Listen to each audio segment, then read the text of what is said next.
Imagine getting a call from your father-in-law, the man you've respected for years, and hearing him say, "Son, you need to know something." His voice trembling, filled with guilt. Your heart races, your hands shake, and deep down, you already sense your world is about to collapse. That's how I found out my wife wasn't just unfaithful. She'd crossed a line so disgusting, so unforgivable, that it destroyed everything we'd built. My name is Mark, and for most of my adult life, I believed I had the perfect family. My wife, Linda, was my high school sweetheart. We'd been married for over 20 years. We had a beautiful daughter, Emily, who had just turned 19. Our home was full of laughter, family dinners, and plans for the future. Or at least, that's what I thought. Everything began to change when Emily started dating a young man named Kyle. He was polite, respectful, the kind of boyfriend every parent would approve of. He often came over, helped around the house, even joined us for dinner. Linda seemed unusually warm toward him, but I brushed it off. She treated everyone kindly. That's what I believed. Months passed, and I began to notice small things that didn't sit right. Kyle would stay late even after Emily went out with friends. Once, I found 2 coffee mugs in the kitchen sink early in the morning, though I'd been the only one awake the night before.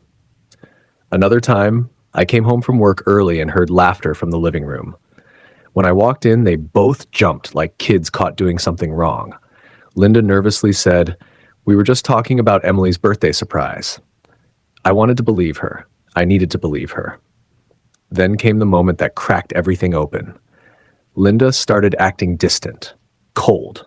She'd spend hours visiting her sister, and her phone never left her hand. She'd turn it face down whenever I walked into the room. I asked what was wrong, and she snapped. "You're paranoid, Mark. Not everything is about you." A few weeks later, Emily came to me crying, saying she and Kyle were taking a break. She didn't give details, just said he'd been weird lately. I tried to comfort her, not realizing the real reason behind his behavior. And then came that phone call.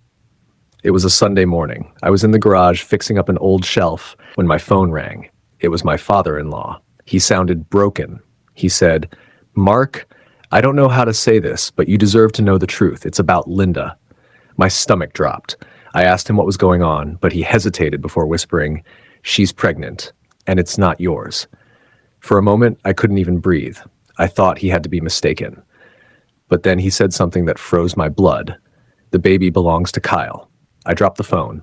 My heart stopped. My daughter's boyfriend, the same boy who sat at my table, ate my food, called me sir.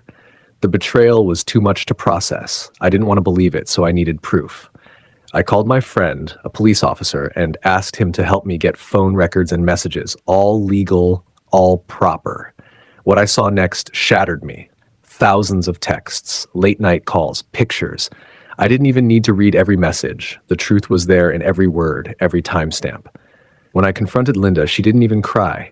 She just stared at me and said, "It wasn't supposed to happen. I was lonely, Mark. You were always busy. Kyle made me feel alive again."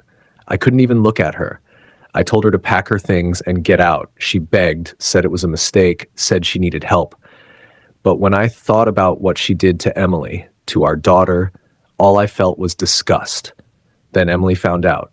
I'll never forget her scream when she learned the truth. She ran out of the house and didn't speak to her mother again. Kyle tried to call her, but she blocked him immediately. A week later, his parents moved him to another city.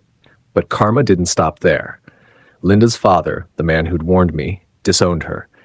He told me he couldn't even look at his daughter after what she'd done. She lost her family, her home, her dignity, everything. Meanwhile, I filed for divorce and focused on rebuilding my life with Emily. We moved to a smaller home, away from all the gossip and whispers.